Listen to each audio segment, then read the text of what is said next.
வட மாநிலங்களில் கள்ளக்காதலனுக்காக கணவனை கொலை செய்யக்கூடிய பாசக்கார மனைவிகள் தொடர்ந்து அதிகரிச்சுக்கிட்டே வர்றதை நாம் தினமும் பார்த்துட்டே வரோம்.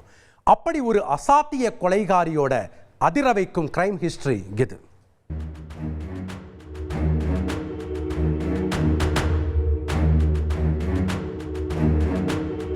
உத்தரப்பிரதேசம் மீரட்டில் கள்ளக்காதலனுடன் சேர்ந்து மனைவியே கணவனை கொன்ற சம்பவத்தை அதற்குள் மறந்திருக்க மாட்டோம்.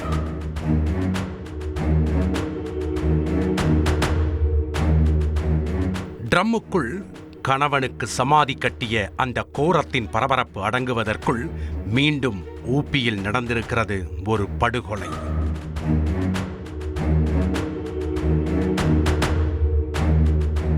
இந்த முறை மனைவி கணவனுக்கு சமாதி கட்டவில்லை, கழுத்தை நெரித்து கொன்றுவிட்டு மாரடைப்பால் இறந்ததாக நாடகமாடியிருக்கிறார். கொலை செய்யப்பட்டவர் உத்தரப்பிரதேச மாநிலம் பிஜ்னோர் பகுதியைச் சேர்ந்த தீபக். 30 வயதாகிறது. இவர் ஒரு முன்னாள் இராணுவ வீரர். ஆனால் அதில் பெரிய நாட்டமில்லாத தீபக் திருமணம் செய்து கொண்டு மனைவி குழந்தைகளுடன் உள்ளூரிலேயே சராசரி வாழ்க்கையை வாழ விரும்பியிருக்கிறார். இதற்காக இராணுவ பணியில் இருந்து விருப்ப ஓய்வு பெற்று சொந்த ஊருக்கு திரும்பிய தீபக் சமீபத்தில் ரயில்வேயில் டெக்னீஷியனாக வேலைக்கு சேர்ந்திருக்கிறார். அதன் பிறகு கடந்த ஆண்டுதான் தனது பள்ளி பருவ காதலியான ஷிவானியை திருமணம் செய்திருக்கிறார் தீபக். இந்த தம்பதிக்கு தற்போது 4 மாத ஆண் குழந்தை உள்ளது. சமீபத்தில்தான் ஆதர்ஷ் நகரில் உள்ள ஒரு வாடகை வீட்டில் குடும்பத்துடன் குடியேறியிருக்கிறார். இந்த நிலையில்தான் கடந்த ஏப்ரல் 4ஆம் தேதி அன்று ராம நவமியை முன்னிட்டு தீபக் வீட்டிலேயே சிறப்பு பூஜை செய்ததாக தெரிகிறது. அப்போது தீபக் நெஞ்சை பிடித்துக் கொண்டு மயங்கி விழுந்ததாக அவருடைய மனைவி அலறி அடித்துக் கொண்டு அக்கம் பக்கத்தினரை வரவழைத்திருக்கிறார். அவர்கள் பேச்சு மூச்சின்றி கிடந்த தீபக்கை மீட்டு மருத்துவமனையில் சேர்த்துள்ளனர். ஆனால் அவர் ஏற்கனவே இறந்துவிட்டதாக மருத்துவர்கள் கையை விரித்திருக்கிறார்கள். தீபக்கின் இந்த திடீர் நெஞ்சுவலியில் உறவினர்களுக்கு நம்பிக்கை இல்லை. தீபக் ஒரு இளம் வயது இராணுவ வீரர், நல்ல திடகாத்திரமானவர், உடலில் எந்த பிரச்சனையும் இல்லாதவர். பிறகு எப்படி மாரடைப்பு ஏற்பட்டிருக்க முடியும் என சந்தேகித்தவர்கள் போலீசில் புகார் கொடுத்திருக்கிறார்கள். புகாரின் பேரில் வழக்கு பதிவு செய்த போலீசார் தீபக்கின் சடலத்தை மீட்டு உடற்கூறாய்வுக்கு அனுப்பி வைத்து மனைவி ஷிவானியிடம் விசாரித்திருக்கிறார்கள். பூஜை செய்யும் போது திடீரென மாரடைப்பு ஏற்பட்டு மயங்கி விழுந்த கதையை திரும்ப திரும்ப சொல்லியிருக்கிறார் ஷிவானி. ஆனால் அடுத்த 2 நாட்களில் வெளிவந்த உடற்கூறாய்வு அறிக்கை ஷிவானியின் வாக்குமூலத்தை பொய்யாக்கியது. தீபக் கழுத்தை நெரித்து கொலை செய்யப்பட்டிருக்கிறார் என போஸ்ட்மார்டம் ரிப்போர்ட் உறுதிப்படுத்தியுள்ளது. மேலும் அவரது வலது பக்க கழுத்தில் அதிக அழுத்தம் கொடுத்திருப்பதாகவும் கூறப்படுகிறது. அதை வைத்து போலீசார் நடந்திருப்பது கொலை என்றும் அதை செய்தது ஷிவானி தான் என்றும் உறுதி செய்தனர். காரணம், ஷிவானியின் ஒரு இடது கை பழக்கமுடையவர். அவர்தான் கணவருக்கு எதிரில் நின்று கழுத்தை நெரித்திருக்க வேண்டுமென போலீசார் அவதானித்துள்ளனர். தொடர்ந்து நடந்த கிடுக்கிப்பிடி விசாரணையில் ஷிவானி கணவனை கொன்றதை ஒப்புக்கொண்டிருக்கிறார். இந்த கொலைக்கான காரணமாக ஷிவானி கூறியது போலீசாரையே மிரள வைத்தது. ஷிவானியும் தீபக்கும் பள்ளி பருவத்தில் இருந்தே காதலித்து வந்திருக்கிறார்கள். ஆனால் ரயில்வேயில் வேலை கிடைத்த பிறகுதான் ஷிவானியை திருமணம் செய்துள்ளார். ஆனால் ஷிவானியால் தீபக்கின் குடும்பத்துடன் சேர்ந்து வாழ முடியவில்லை. தினமும் சண்டையும் சச்சரவுமாக நாட்கள் கடந்திருக்கிறது. இதனால் தனி குடித்தனம் செல்ல தீபக்கை கட்டாயப்படுத்தியிருக்கிறார் ஷிவானி. ஆரம்பத்தில் முரண்டு பிடித்த தீபக் பின் மனைவிக்காக தனி குடித்தனத்திற்கு சம்மதித்திருக்கிறார். அதன்படி கடந்த சில மாதங்களாக இருவரும் ஆதர்ஷ் நகரில் வீடெடுத்து கணவன், மனைவி, குழந்தை என சந்தோஷமாக வாழ்ந்து வந்துள்ளனர். இந்த தனி குடித்தனம் ஐடியா எல்லாம் தீபக்கோடு சேர்ந்து வாழ அல்ல, அவரின் கதையை முடிக்க ஷிவானி போட்ட மாஸ்டர் பிளான். காரணம், ஷிவானிக்கு வேறு ஒரு நபருடன் பழக்கம் இருந்துள்ளது. அந்த நபருடன் சேர்ந்து வாழ தீபக்கை கொல்ல நினைத்திருக்கிறார். மேலும் தீபக்கை கொன்றுவிட்டால் அவரின் ரயில்வே வேலை மனைவியான தனக்கு கிடைக்கும் என்ற ஆசையில் காதலனோடு சேர்ந்து சதித்திட்டம் தீட்டியிருக்கிறார் இந்த பாசக்கார மனைவி. அதன்படி சம்பவத்தன்று அக்கம்பக்க வீட்டுக்காரர்கள் ராம நவமி என்பதால் கோவிலுக்கு சென்றிருக்கிறார்கள். இதனை சாதகமாக பயன்படுத்தி கொண்ட ஷிவானி காலை உணவில் 4 மயக்க மாத்திரைகளை கலந்து கணவனுக்கு கொடுத்துள்ளார். அதை சாப்பிட்டவுடன் மயங்கி விழுந்த தீபக்கை கழுத்தை நெரித்து கொடூரமாக கொலை செய்திருக்கிறார் ஷிவானி. பின் கொலையை மறைக்க மாரடைப்பு நாடகமாடியது விசாரணையில் தெரிய வந்திருக்கிறது. இந்த சம்பவம் தொடர்பாக கொலை வழக்கு பதிவு செய்த போலீசார் ஷிவானியை கைது செய்து நீதிமன்றத்தில் ஆஜர்படுத்தி சிறையில் அடைத்தனர். மேலும் அவரது காதலனையும் கைது செய்து விசாரித்து வருகிறார்கள். கட்டில் ஆசையும் கவர்மெண்ட் காசு மோகமும் ஒரு குடும்பத்தை நிர்மூலமாக்கி 4 மாத பிஞ்சு குழந்தையை தற்போது நிர்கதியாய்விட்டிருக்கிறது. கோழிக்கடை வச்சிருக்கிற கணவருக்கு ஹெல்ப் பண்றதுக்காக பிசினஸ்க்குள்ள வந்த மனைவி சில கஸ்டமர்கள் கிட்ட நெருங்கி பழகி இருக்காங்க. இதனால உறவுல விழுந்த விரிசல் கடைசியில ஒரு கொலையில முடிஞ்சிருக்கு.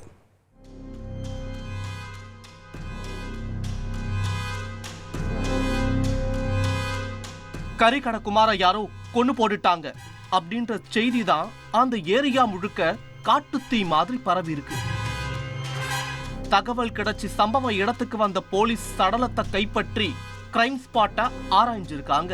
குமாரோட கை கால்கள் பின்பக்கமா கட்டப்பட்டிருந்திருக்கு.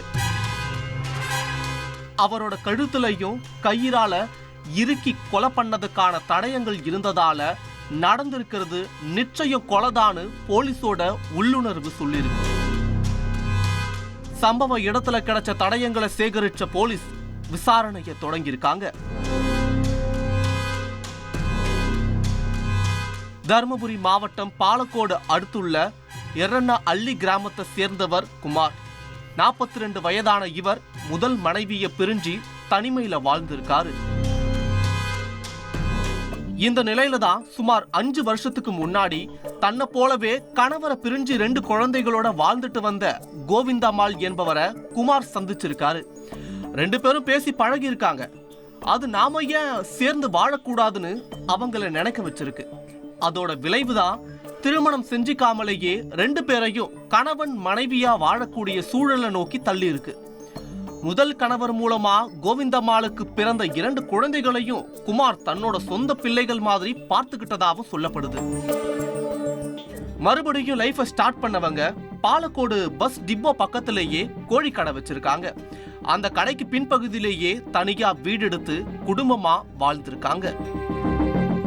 சம்பவம் நடந்த அதிகாலையில அந்த பகுதி வழியா வாக்கிங் போனவங்க கோழிக்கடை வாசல்ல குமார் கை கால்கள் கட்டப்பட்ட நிலையில சடலமா கிடந்ததை பார்த்து அதிர்ந்து போயிருக்காங்க. அவங்க கொடுத்த தகவலின் பேர்ல தான் போலீஸும் சம்பவ இடத்துக்கு வந்து விசாரணையை மேற்கொண்டு இருக்காங்க.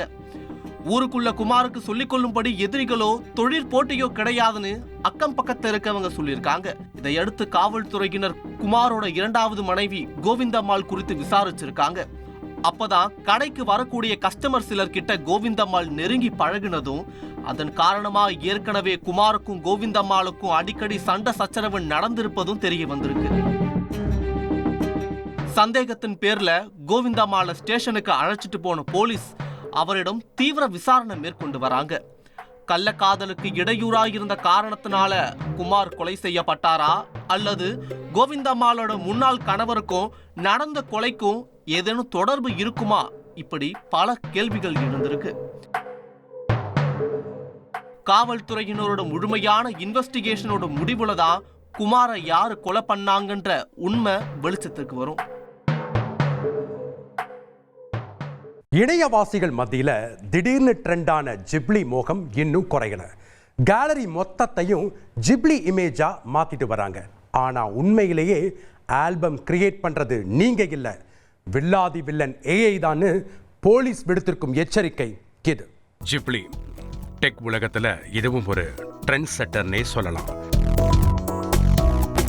நம்மளோட கற்பனைகளை லைவா மாற்றுறதுன்னு யங்ஸ்டர்ஸ்ல தொடங்கி ஓல்ஸ்டர்ஸ் வரைக்கும் பலரும் இந்த வைபுக்குள்ள போனாங்க. ஜிப்ளியில போட்டோஸ் எடிட் பண்ணி அதை சோசியல் மீடியால ஷேர் பண்றதன் மூலமா நாங்களும் ட்ரெண்ட்ல இருக்கோம்னு ப்ரூவ் பண்ணாங்க.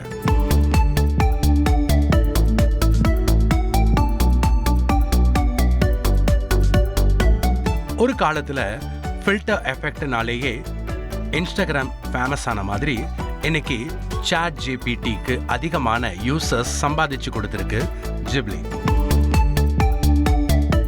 இது மாதிரியான ஏஐ எப்போல்லாம் ட்ரெண்டிங் ஆகுதோ அப்போல்லாம் கூடவே பஞ்சாயத்தும் எழுறது உண்டு. அப்படித்தான் ஜிப்ளி ட்ரெண்டுக்கும் ஆர்டிஸ்ட்களிடமிருந்து கடும் எதிர்ப்பு கிளம்புச்சு.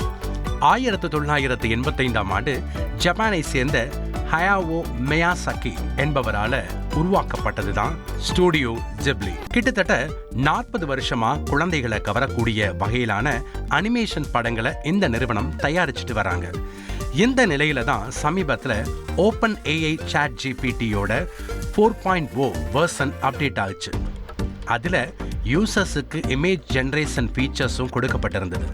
இந்த அரிய வாய்ப்பை பயன்படுத்திக்கிட்ட யூசர் அவங்க கேலரியில உள்ள புகைப்படங்களை சாட் ஜிபிடியில பகிர்ந்து இதை அப்படியே ஜிப்ளியா மாற்றி கொடுங்கன்னு கேட்க ஆரம்பிச்சாங்க. ஏஐயும் அலாவுதீன் படத்துல வர்ற பூதம் மாதிரி யூசர்ஸோட ரெக்வஸ்ட்டை அப்படியே நிறைவேற்றி மேஜிக் பண்ணியிருக்கு. அதோட கண்டினியூஷனா தான் இந்த ஜிப்ளி ட்ரெண்ட் உருவானது. ஆனா இது ஓவியர்களோட கலை படைப்பை திருடுறதா குற்றம் சாட்டின பலரும் சோசியல் மீடியாவில் ஸ்டாப் திஸ் ட்ரெண்ட்னு ஹேஷ்டாக் போட தொடங்கினாங்க. கிரியேட்டிவிட்டியை எந்த டெலிகிராம்ல டவுன்லோட் பண்றதுன்னு ஏஐ கிட்டையே கேட்கக்கூடிய நெட்டிசன்கள் எதற்கும் செவி சாய்க்காம அவங்க கிடக்குறாங்க இது நல்லா இருக்குன்னு தொடர்ந்து ஜிப்ளி இமேஜை ஜென்ரேட் பண்ணிட்டு இருந்தாங்க. இந்த சூழல்ல தான் ஸ்டாப் திஸ் ட்ரெண்ட்னு அபிஷியலான ஒரு எச்சரிக்கையும் வந்திருக்கு. இந்த முறை எச்சரித்திருப்பது படைப்பாளிகள் இல்ல, நம்முடைய சைபர் கிரைம் போலீஸ். இந்த ஜிப்ளி ட்ரெண்ட் மோசமான சைபர் குற்றங்கள் நிகழ நாமே லைசன்ஸ் கொடுப்பதற்கு சமம்னு எல்லாரையும் அலர்ட் பண்ணியிருக்காங்க. ஜிப்ளி புகைப்படங்களை உருவாக்க நாம அதுக்கு கொடுக்கக்கூடிய ஒரிஜினல் புகைப்படங்கள் தான் ஏஐ நிறுவனங்களோட டேட்டாபேஸ். அதை வச்சு நம்மளை தற்காலிகமா சந்தோஷப்படுத்துற மாதிரி கார்ட்டூன் அல்லது அனிமேஷன் இமேஜ் கிரியேட் பண்ணி இதை வச்சுக்கோன்னு ஏஐ தந்தாலும் இதுக்கு பின்னணியில பல சட்டவிரோத செயல்களும் நடக்க வாய்ப்பு இருக்கிறதா சைபர் கிரைம் நிபுணர்கள் எச்சரிக்கிறாங்க. நம்மளோட டேட்டா மொத்தமும் ஏஐக்கு கிடைக்கிறதன் மூலமா அது நம்மளோட பிரைவேசிக்குள்ள ஸ்னீக் பண்றதாவும் நம்மளை கண்காணிக்கிறதாவும் தெரிவிக்கிறாங்க.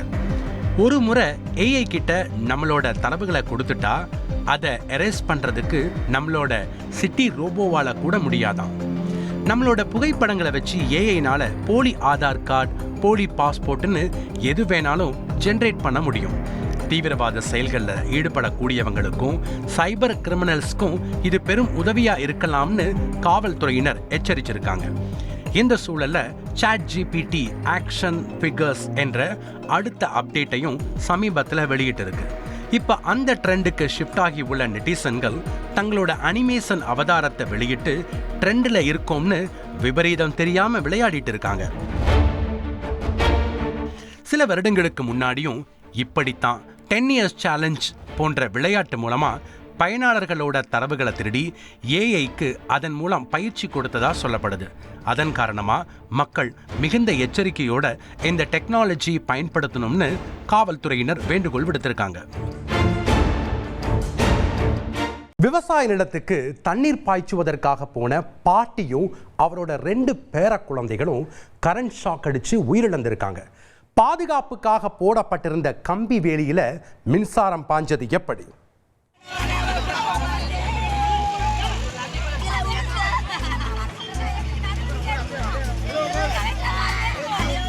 நாமக்கல் திருச்செங்கோடு பிரதான சாலை கிட்டத்தட்ட 3 மணி நேரமாக ஸ்தம்பித்து போயிருந்தது. அங்கிருந்த கலெக்டர் அலுவலகத்திற்கு முன்பு 100க்கும் அதிகமானோர் சாலை மறியல் போராட்டத்தை முன்னெடுத்திருந்தனர்.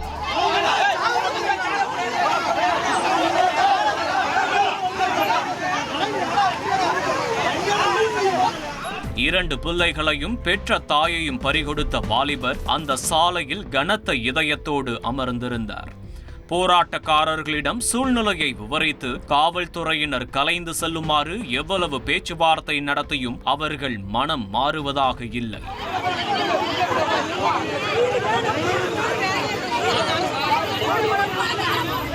மூன்று உயிர்கள் பறிபோனதற்கு காரணமானவர்கள் மீது நடவடிக்கை எடுத்தால் மட்டுமே அந்த இடத்தை விட்டு நகர்வோம் என்பதில் திடமாக இருந்துள்ளனர். இதையடுத்து போக்குவரத்தை சீர் செய்வதற்கு வேறு வழியே இன்றி சாலை மறியலில் ஈடுபட்டவர்களை போலீஸ் கைது செய்து அப்புறப்படுத்த முயன்றுள்ளனர்.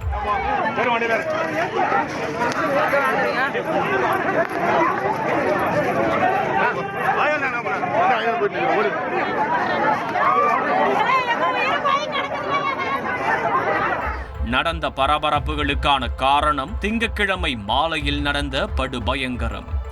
ஒரு நொடியில் 3 உயிர்கள் செத்து மடிந்துள்ளனர். என்ன நடந்தது என்பதை 2 குழந்தைகளை பறிகொடுத்த தந்தையிடமிருந்தே விசாரணையை தொடங்கினோம். நான் பாதிக்கப்பட்ட சுஜித்தோட ஐவலியோட அப்பா நான் தான். தன்னுடைய நிலை உலகத்தில் வேறு எந்த தகப்பனுக்கும் வரவே கூடாது என கலங்கி நிற்கும் இந்த நபரின் பெயர் அருள். நாமக்கல் மாவட்டம் மோகனூர் அடுத்துள்ள ஆண்டாபுரத்தைச் சேர்ந்தவர். அன்பான மனைவி, 5 வயதில் மகன் சுஜித், 3 வயதில் மகள் ஐவிழி, குழந்தைகளுக்கு கதை சொல்ல தாத்தா பாட்டி என அருளின் குடும்பம் மிகவும் அழகாக இருந்துள்ளது. ஆண்டாபுரத்தில் 2 ஏக்கர் நிலத்தை குத்தகைக்கு எடுத்து அதில் பருத்தி மற்றும் சோளம் பயிரிட்டு விவசாயம் செய்து வந்திருக்கிறார். இந்நிலையில் சென்ற திங்கட்கிழமை மாலை விவசாய நிலத்திற்கு தண்ணீர் பாய்ச்சுவதற்காக அருளின் தாய் இளஞ்சியும் அவருடைய பேர குழந்தைகளும் வாய்க்கால் வரப்பு வழியாக நடந்து சென்றிருக்கிறார்கள். அப்போது அவர்களின் நிலத்தின் அருகிலேயே சுப்பிரமணி என்பவருக்கு சொந்தமான விவசாய நிலமும் இருந்திருக்கிறது. பாதுகாப்பு காரணங்களுக்காக சுப்பிரமணி அவருடைய விவசாய நிலத்தை சுற்றிலும் கம்பி வேலி அமைத்திருக்கிறார். சம்பவம் நடந்தன்று இளஞ்சியும் அவருடைய பேரன் சுஜித் மற்றும் பேத்தி ஐவிழி ஆகிய மூவரும் சுப்பிரமணி நிலத்தின் அருகே போடப்பட்டிருந்த கம்பி வேலி அருகே நடந்து சென்று இருக்கிறார்கள். அப்போது மூவரின் உடலிலும் மின்சாரம் பாய்ந்து தூக்கி வீசப்பட்டுள்ளனர். என்ன நடந்தது என்கின்ற அதிர்ச்சியிலிருந்து அருள் மீள்வதற்குள் 3 பேரும் சம்பவ இடத்திலேயே இறந்து போயிருக்கிறார்கள். சாதாரண கம்பி வேலியிலிருந்து மின்சாரம் பாய்ந்தது எப்படி என விசாரணை தொடங்கி இருக்கிறது. அப்போதுதான் சுப்பிரமணி தரப்பினர் ஒரு பகீர் தகவலை பகிர்ந்திருக்கிறார்கள். சென்ற ஞாயிற்றுக்கிழமை இரவு ஆண்டாபுரத்தில் கனமழை கொட்டியிருக்கிறது. அப்போது சுப்பிரமணி அவருடைய நிலத்தில் கம்பிவேலி அருகே அமைக்கப்பட்டிருந்த போஸ்ட் கம்பத்திலிருந்து மின்சாரம் கசிவதை உணர்ந்திருக்கிறார். உடனடியாக அவருடைய தரப்பிலிருந்து மின்சார வாரிய ஊழியர்களுக்கும் தகவல் கொடுத்ததாக சொல்லப்படுகிறது. ஆனால் அதனை அதிகாரிகள் அலட்சியப்படுத்தி மறுநாள் இரவு வரை எந்த நடவடிக்கையும் எடுக்காமல் விட்டதுதான் தற்போது 3 உயிர்கள் பலியாக காரணம் என குற்றம் சாட்டுகின்றனர். நேற்று 4 மணிக்கு நான் ஜிஹெச் கூட்டு வந்தேன். யாருமே ஸ்டெப் எடுக்கல. டைரெக்டாக போஸ்ட்மார்ட்டத்துக்கு தான் அனுப்பியிருந்தாங்க. இந்த வரல எந்த ரெஸ்பான்ஸும் இல்லை. எல்லாமே கேட்டாங்க, பணம் வாங்கிக்கலாம் அப்படின்னு மட்டும்தான் சொன்னாங்க. நான் அந்த இதெல்லாம் எனக்கு வேணாம், பிள்ளைங்களே இல்லை அப்படின்ட்டு நாங்கள் சரி கலெக்டர் மேடம் பார்க்கலான்ட்டு இங்கே வந்து உட்காந்து ஒரு அரை மணி நேரமாக உட்காந்துருந்தோம். எல்லாம் வந்தாங்க. அதுக்கப்புறம் வந்தோடனே எங்களை எல்லாம் தாக்க ஆரம்பிச்சிட்டாங்க. என்ன மாதிரி என் குழந்தைங்கள மாதிரி இப்படி தவிக்கிற மாதிரி அடுத்த குழந்தை தவிக்கக்கூடாது. இது அவங்களுக்கு ஒரு முற்றுப்புள்ளியாக இருக்கணும். அவன் தண்டனை அனுபவிச்சானா அடுத்தவன் அவனை பார்த்து திருந்தவான். சரிங்களா? அது மட்டும்தான் தேவை. காசுக்காக நான் உழைக்கணும். என் பிள்ளைங்களுக்கு 2 லட்ச ரூபா, என் பிள்ளைங்களுக்கு 2 லட்ச ரூபா தேவையில்லை. 2 ரூபா குச்சி மிட்டாய் இருந்தால் போதும், என் பிள்ளை சந்தோஷமா இருக்கும். 5 ரூபா கள்ள மிட்டாய் இருந்தால் சந்தோஷமா இருக்கும். 2 லட்ச ரூபா என் பிள்ளைக்கு தெரியாது. சரிங்களா? அது எனக்கு தேவையே இல்லை. என் பிள்ளையோட மெச்சூரிட்டி அவ்வளோதான். நாங்கள் ஒன்றும் ஏசிலெல்லாம் வாழலை, கஷ்டப்படுவேன். விவசாய குடும்பத்தை சேர்ந்தவன் தான். நடந்த சம்பவம் தொடர்பாக வழக்கு பதிவு செய்த போலீசார் நில உரிமையாளர் சுப்பிரமணியை கைது செய்துள்ளனர். மேலும் மின்சார வாரிய ஊழியர்கள் அலட்சியமாக செயல்பட்டார்களா என்பதை கண்டறியவும் துறை ரீதியிலான விசாரணையை தீவிரப்படுத்தியுள்ளனர். இந்நிலையில் உயிரிழந்தவர்களின் குடும்பத்தினருக்கு ஆழ்ந்த இரங்கலை தெரிவித்துள்ள முதல்வர் மு.க. ஸ்டாலின் இறந்தவரின் குடும்பத்திற்கு தலா 2 லட்சம் வீதம் 6 லட்சம் ரூபாயை நிவாரணமாக அறிவித்திருக்கிறார். எனினும் குழந்தைகளையும் தாயையும் பறிகொடுத்த அருள் காசு பணத்தை விட குழந்தைகளின் உயிர்தான் முக்கியம் என்பதை சுட்டிக்காட்டி உருக்கமாக பேசியவர் அதிகாரிகளின் அலட்சியத்தால் தனக்கு நடந்த கொடுமை இனி வேறு எந்த தகப்பனுக்கும் ஏற்படக்கூடாது என கனத்த இதயத்தோடு வேண்டுகோள் விடுத்திருக்கிறார்.